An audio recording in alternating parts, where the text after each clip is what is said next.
కోడలా, ఈ పరిస్థితుల్లో నా కూతురికి ఇలా చేయకు. వెళ్ళి టిఫిన్ చెయ్యి. నా కూతురికి తినడానికి ఏమైనా పెట్టాలి. అత్తయ్య, మీరు కూతురు కూతురు కూతురు అని జపం చేస్తున్నారు.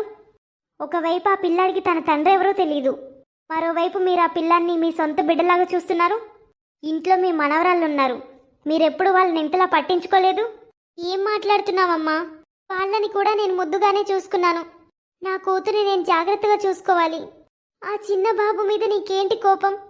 కొడలా, కొన్ని రోజులు వంటగది నువ్వే చూసుకో. నా కూతురు కోలుకున్న తర్వాత ఇంటి పనులన్నీ తనే స్వయంగా చూసుకోగలుగుతుంది. మొన్నటిదాకా తన ఇంట్లో 9 నెలలు పనిచేసింది. ఈరోజు ఈ స్థితిలో మా కోళ్ళ, దయచేసి ఇలా చెయ్యకు. మధుని ఆడపడుచు. అత్తయ్య, ఆడపడుచు ఆడపడుచు ఆడపడుచు, ఇక తన ఈ పేరు చెప్పుకుంటూ జీవితాంతం ఇక్కడే ఉంటుందా? మధు ఇక్కడ ఉండబట్టి చాలా రోజులైంది. ఇప్పటి వరకు తన ఖర్చులన్నీ మేమే చూసుకున్నాము. ఇప్పుడు ఇంకొక కొడుకు కూడా పుట్టాడు. వాళ్ళిద్దరి బాధ్యత ఎలా మోయగలం? అమ్మ కోడ్ల, నా కూతురు పుట్టింట్లో శాశ్వతంగా ఉండదు. తను చదువుకుంటుంది కాబట్టి తను ఏదో ఒకటి చేసుకోగలుగుతుంది. అత్తయ్య, ఆపండి. చదువుతుంది చదువుతుంది అంటున్నారు. ఇప్పుడు కొడుకు పుట్టాడు. ఇప్పుడు చదువుతుందా లేకపోతే ఆ కొడుకుని చూసుకుంటుందా? కోడలా, కొడుకు పుడితే ఏంటి, చదువుకోదా? నా కూతురు అన్నీ చేస్తుంది. అసలు నీ సమస్య ఏంటి? నువ్వెందుకు అంత బాధపడుతున్నావు? మధు ఇక్కడికి వచ్చినప్పుడు మీతో డబ్బు ఖర్చు పెట్టిస్తుందని బాధపడ్డావు, కానీ తను ఒక్క రూపాయి కూడా ఖర్చు చేయలేదు ఇంటి నుండి. నా కూతురు ఇక్కడికి వచ్చినప్పటి నుండి తను సంపాదించే డబ్బంతా మీకే ఇస్తోంది. ఆ డబ్బులతో మీ కడుపు నిండట్లేదా? కొన్ని రోజులు నీ ఆడపడుచుని చూసుకోకూడలా. తర్వాత తను ఇంటి పనులన్నీ చేస్తుంది. తను సంపాదించే డబ్బులు మీకే ఇస్తుంది. తన చదువు కోసం ఖర్చు చేసుకోవట్లేదా? అన్ని డబ్బులు తీసుకొచ్చి నాకే ఇస్తుందా? తన ఖర్చులు తనే చూసుకుంటుంది కదమ్మా. ఎందుకు ఇలా ప్రవర్తిస్తున్నావు? ఒక ఇంట్లో జంతువు ఉన్నప్పటికీ ఇలాంటి స్థితిలో దాన్ని జాగ్రత్తగానే చూసుకుంటారు. తను నీ ఆడపడుచు. ఏదో ఒకరోజు తన ఇంటిని వదిలి వెళ్తుంది, కానీ జీవితాంతం మనతోనే ఉండదు. నాకు అదే కావాలి. ఒక ఆడపడుచు తన అన్నయ్య వదినతో జీవితాంతం ఉంటే ఆ సంబంధం శాశ్వతంగా చెడిపోతుంది. కాబట్టి దీన్ని మీ కూతురికి అర్థమయ్యేలా చెప్పండి. తన బిడ్డ పెద్దయ్యేలోపే తన దారి తనని చూసుకోమనండి. సరే కోడ్లా, దాని గురించి తర్వాత చూద్దాం. కానీ ప్రస్తుతం దయచేసి నా కూతురికి కొంచెం సహాయం చెయ్యి. తిండి తిండి తిండి, సింపుల్గా పచ్చడి అన్నం, అదే చేసిస్తాను మీకు. నా ఆడపడిచికి 10 రకాల వంటలేమి వండబోవడం లేదు. అరే రీతు, మళ్ళీ ఏమైంది? మళ్ళీ మూతి ముడుచుకున్నావు? మూతి ముడుచుకోపోతే నేనేం చేయాలి? చాలా రోజులైంది. నేనేం చెప్పాను? 6 నెలల తర్వాత మనం మళ్ళీ హనీమూన్కి వెళ్దామని చెప్పాను కదా. 6 నెలలు ఎప్పుడో అయిపోయాయి. మనం మళ్ళీ హనీమూన్కి వెళ్దామని చాలా రోజుల నుంచి చెప్తున్నాను, కానీ నువ్వు వాయిదా వేస్తూనే ఉన్నావు. హే రీతు, నీకు నా సమస్య తెలుసు కదా. మనిద్దరం ఒకే ఆఫీసులో పనిచేస్తున్నాము. ఆ మాత్రం నన్ను అర్థం చేసుకోలేవా? ఈ ప్రాజెక్ట్ కంప్లీట్ అయిన తర్వాత మనం వెళ్దాం. లేదు, నేను ఒప్పుకోను. చాలా రోజుల నుంచి నీకు చెప్తున్నాను ఒక కారు కొనని, కానీ నువ్వు నా మాటే వినవు.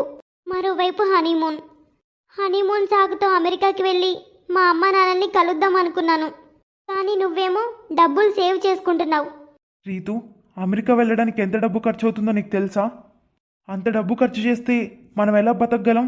మన జీవితాల గురించి కూడా ఆలోచించాలి కదా. ఎవరి జీవితం గురించి ఆలోచించాలి? చాలా రోజుల నుంచి నేను నీతోనే ఉంటున్నాను. నువ్వు నన్ను కనీసం మీ పేరెంట్స్కి కూడా ఎప్పుడూ పరిచయం చేయలేదు.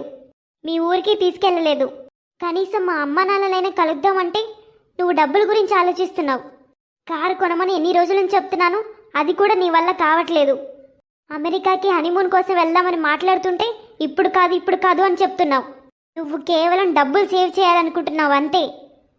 రీతు, నువ్వు ఇక్కడికి వచ్చినప్పటి నుంచి మన హోటల్స్కి రెస్టారెంట్స్కి వెళ్తున్నాం. మనం నెలకు 20 రోజులు రెస్టారెంట్లు హోటల్లోనే తింటున్నాం. మరి డబ్బులు ఎక్కడ సేవ్ చేస్తాం? మనం డబ్బు సేవ్ చేసుకుంటేనే కదా నిన్నెటైనా తీసుకెళ్ళగలను. అరే ఏంటి డబ్బులు అని రేట్లు మాట్లాడుతున్నావు? మీ అమ్మ నాన్న దగ్గర చాలా ఆస్తుంది. ఆ ఆస్తి ఎప్పుడొస్తుంది? నువ్వు ఒక్కడివి కొడుకువి. నేను పెళ్లి కాకముందు కూడా వారమంతా బయటికి వెళ్ళడం, ఖరీదైన క్లబ్లకు వెళ్ళడం, పార్టీలు చేసుకోవడం, 5 స్టార్ హోటల్స్లో భోజనం చేయడం చేశాను. నేను మొదటి నుండి అలాగే ఉన్నాను. మరి పెళ్లి తర్వాత ఇలా చేస్తే నీ సమస్య ఏంటి? కానీ రీతు, నా జీతం మొత్తం దానికే ఖర్చు అవుతుంది. నా క్రెడిట్ కార్డ్ లోన్లు తీసుకొని కూడా ఖరీదైన నగలు కొనుక్కున్నావు. ఖరీదైన బట్టలు కొనుక్కున్నావు, షూస్ కొన్నావు, నేనేమీ అనలేదు. ఈరోజు కొంచెం ఇబ్బందిగా ఉంటే నువ్వు అర్థం చేసుకోకుండా ఇలా చేస్తున్నావు. ఈసారి నేను అర్థం చేసుకోను. ఈసారి నేను మా అమ్మ నాన్నని కలవాలనుకుంటున్నాను. అమెరికా వెళ్ళాలి, వెళ్ళాలంటే వెళ్ళాలి. నువ్వు లేకుండా నేను అమెరికా వెళ్ళడం లేదు. అయినా నువ్వెప్పుడు చెప్తూ ఉంటావు కదా, మీరు చాలా ధనవంతులని. మరి ఈ చిన్న చిన్న విషయాలకి ఎందుకు ఇంత డబ్బు ఖర్చు చేస్తున్నానని ఏడుస్తున్నావు? చూడు, నేనేమీ వినాలనుకోవట్లేదు. నేను చెప్పేది చెప్పాను. ఏంటి తనకి ఎలా అర్థమయ్యేలా చెప్పాలి? అమెరికా వెళ్ళాలని పట్టుబడుతుంది. నేనేం చెయ్యాలి? ఇంట్లో ఏం చేస్తున్నావు? రోజు ఇంట్లో గొడవ పడేంత బాధ నీకేముంది? నాకు బాధ ఉంది. నీ చెల్లి గురించి, మీ నాన్న గురించి, మీ అమ్మ గురించి. నీ చెల్లి కొడుకు పుట్టాడని మీ అమ్మ నాన్న అన్ని రకాల గిఫ్ట్లు తీసుకొస్తున్నారు ఇంటికి. మనకు పిల్లలు లేరా? మన పిల్లలకి ఏ రోజున ఒక చాక్లెట్ అన్న తెచ్చారా? నా ఆడపడుచు మహారాణి కోసం అన్ని రకాల గిఫ్ట్లు ఎందుకు తెస్తున్నారో నాకు తెలీదు. వాటిని చూసినప్పుడు నాకు కోపం రాదా? అరే, వాళ్ళని ఇవ్వనివ్వు. వాళ్ళకి ఆ హక్కు ఉంది. అక్రమ సంతానానికా? నోర్ముయ్. నిజం మాట్లాడుతుంటే కోపం వస్తుందా? నేనన్నది తప్పు కాదు. మీ చెల్లి విడాకులు తీసుకోవడానికి కారణం ఈ పిల్లాడే. అదు ఆ రోజు నుండి పుట్టింట్లోనే కూర్చుంది. ఈ బిడ్డ నిజంగా తన భర్తది అయితే వాళ్ళు బిడ్డని తల్లిని ఇక్కడ వదిలేసి ఎందుకు వెళ్తారు? తన భర్త ఎందుకు విడాకులు ఇస్తాడు? ఇలాంటి కేసుని నేను ఎప్పుడు ఇంతకుముందు చూడలేదు. మధు చెప్పింది నిజమైతే తన భర్త తనకి ఎప్పుడు విడాకులు ఇచ్చేవాడు కాదు. ఆపుతావా? తను నా చెల్లి. అరే, ఇంతకాలం మన ప్రతిష్టను దిగజార్చుతున్న చెల్లి వల్ల ఏం ప్రయోజనం? తనకి ఇంకా చదువంటేనే ఇష్టం. ఇప్పుడు అత్తయ్య సంగతి ఏంటి? ఎప్పుడు బిడ్డను ఎత్తుకొని ఉంటుంది. ఈ స్థితిలో కూడా మధు పుస్తకాన్ని వదులుకోలేకపోతుంది. నీ చెల్లి బాగా చదివేదానిలాగా మారింది. ఇక ఆపుతావా? నీ మనసులో తన మీద అంత అసూయనా? ఇది తన జీవితం. తన జీవితం తనకు నచ్చినట్టు గడుపుతుంది. చదువుకోవాలనుకుంటే చదువుకుంటుంది. తనతో నీకేంటి? తను చదువుకుంటుంది, ట్యూషన్ చెప్తుంది, కొంచెం డబ్బులు సంపాదిస్తుంది, ఇంటి ఖర్చులకు కూడా సహాయం చేస్తుంది. కానీ నువ్వేమో ఎప్పుడు తనను వేధిస్తూ ఉంటావు. తన అత్తగారింట్లో ఎంత జరుగుంటే తన ఆ ఇంటిని వదిలిపెట్టొస్తుంది? అసలు అతను నా చెల్లికి అర్హుడే కాదు. అతను అంత మంచివాడైతే నా చెల్లిని ఇంటి నుండి ఎప్పటికీ వెళ్ళగొట్టేవాడు కాదు. కొన్నిసార్లు చెల్లి చెప్పేది నిజం అనిపిస్తుంది.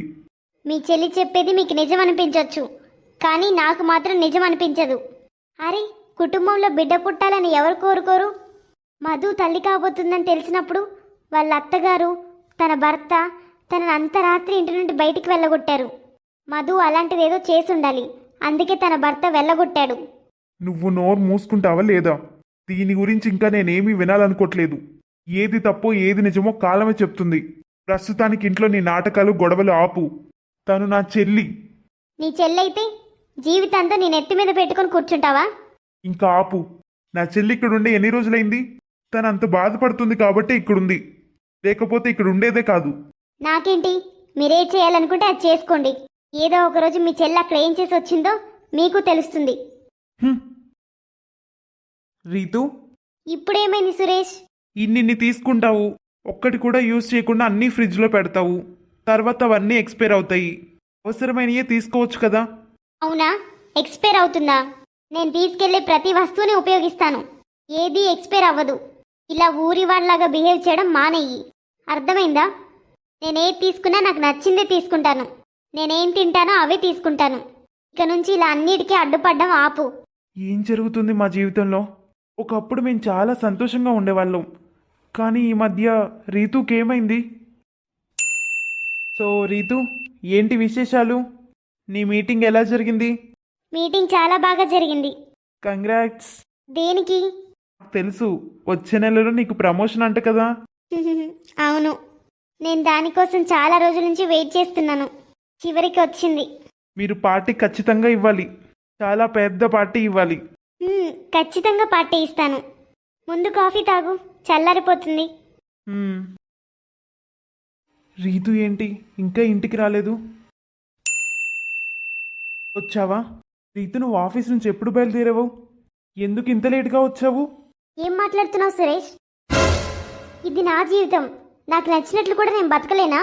రీతు, నీకెవరు చెప్పారు నీకు నచ్చినట్టు బతకూడదని? ఇప్పుడు రాత్రి 12 అయింది. అందుకే నేను నిన్ను అడుగుతున్నాను, నువ్వు ఇంత నైట్ వరకు ఏం చేసావు? నాకు ఫ్రెండ్స్ ఉండరా? వాళ్ళతో ఉండకూడదా? కొన్ని విషయాల గురించి నైట్ వాళ్ళతో కూర్చొని డిస్కస్ చేయకూడదా? రీతు ఫ్రెండ్స్తో మాట్లాడడానికి ఒక టైం ఉంటుంది. ఇప్పుడు టైం ఎంతైందో క్లాక్ చూడు. మనం పడుకునేసరికి 1-2 అవుతుంది. మనం మళ్ళీ వెంటనే లేచి ఆఫీస్కి పరిగెత్తాలి. ఇంత లేట్గా పడుకుంటే ఉదయం కూడా చాలా లేట్ అవుతుంది. నువ్వు టైంకి నిద్ర లేవలేవు. నువ్వు రోజు రోజుకి ఊరి వాళ్ళలాగా ఎందుకు చేస్తున్నావో నాకు అర్థం కావట్లేదు. నేను ఊరివాడిలాగా చేస్తున్నానా? ఊర్లో జనాలు చేసేది అదే కదా. భార్య ఆఫీస్ నుంచి లేట్గా ఇంటికి వస్తే తనని ప్రశ్నలు అడగడం, ఎప్పుడు పడుకోవాలో ఎప్పుడు లేవాలో నీలాగే నాకు కూడా తెలుసు. ఇప్పుడు రాత్రి అయింది, అయితే సమస్య ఏంటి? డోర్ దగ్గరికి రాగానే 10 రకాల ప్రశ్నలు అడగడం మొదలుపెట్టావు. నేను నిన్నెందుకు అడగకూడదు చెప్పు? నువ్వెక్కడి నుంచి వస్తున్నావు, ఏం చేస్తున్నావు నాకు తెలియాలి కదా.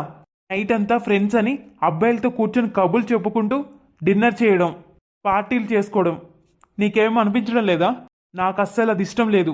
ఓ షిట్, నువ్వు నన్ను ఈ విధంగా రూల్ చేద్దాం అనుకుంటున్నావా? నువ్వు నన్ను పిచ్చిదని చేయాలనుకుంటున్నావా? నేనేమి సాధారణమైన పల్లెటూరు భార్యను కాదు. నువ్వు నన్ను అన్నిట్లో ఆపి నన్ను ఇబ్బంది పెడుతున్నావు. ఇంకోసారి నన్ను ఆపాలని ట్రై చేయకు. నువ్వు భర్తవైతే భర్తలాగా ఉండు. నువ్వు నీ భార్య కోరికలు తీర్చావు కానీ పెద్ద మగాళ్ళలాగా షో చేస్తున్నావు. రీతు, నీ కోరికల్లో నేనేది నెరవేర్చలేదు చెప్పు. ఏ కోరిక నెరవేర్చావు చెప్పు. నేను చాలా రోజుల నుంచి చెప్తున్నాను అమెరికా వెళ్దామని, హనీమూన్కి వెళ్దామని. నీతో కాలేదు. ఇప్పుడు కొత్త కారు కొనుక్కోవాలని చాలా రోజుల నుంచి చెప్తున్నాను. నువ్వు కారు కూడా తీసుకోలేదు. మరి నువ్వు ఏ కోరిక నెరవేర్చావు? నువ్వెప్పుడు హోటళ్ళ గురించి రెస్టారెంట్ల గురించి నన్ను ఎగతలు చేస్తావు. నేను కూడా నిన్ను అలాగే చేయగలను. చూడు, మళ్ళీ చెప్తున్నాను, నన్ను అడ్డుకోవడానికి కానీ మళ్ళీ ఏదైనా చెప్పడానికి కానీ ప్రయత్నించకు.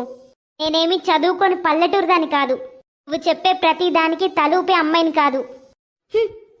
ఈ రీతు ఇంతకు ముందు నాకు చాలా బాగా నచ్చింది. తను నా కలల దేవతలా కనిపించింది. ఈ మధ్య తనకేమైంది? తను ఎప్పుడు నన్ను డబ్బు పరంగా తూకం వేస్తుంది. తన ప్రతిదీ నా సంపాదన మీదే ఆధారపడి ఉంటుంది. ఇంతకాలం నన్ను దోచుకుంది. నేను నా కోసం అంటూ ఏమీ దాచుకోలేదు. అయినా కూడా తను నాతో సంతోషంగా లేదు. నేను నీకు ఈరోజు స్పష్టంగా చెప్తున్నాను, నీలాంటి పల్లెటూరు వాళ్ళకి చూపించుకోవడం మాత్రమే తెలుసు. అసలు నీ స్టేటస్ ఏంటి? నాలాంటి అమ్మాయిని పెళ్లి చేసుకున్నావు.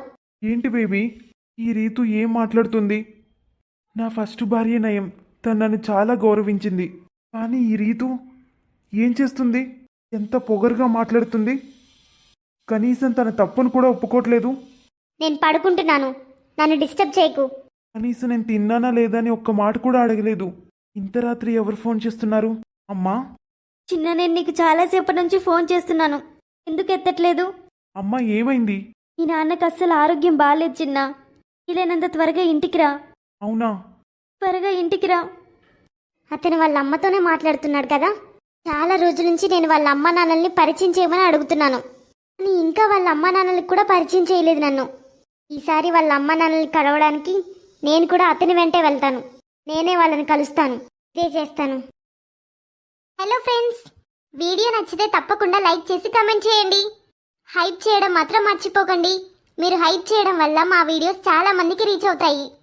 మీకు మా వీడియోస్ నచ్చితే మా ఛానల్లో జాయిన్ అవ్వండి. నెక్స్ట్ పార్ట్ కోసం వెయిట్ చేయండి. Bye bye.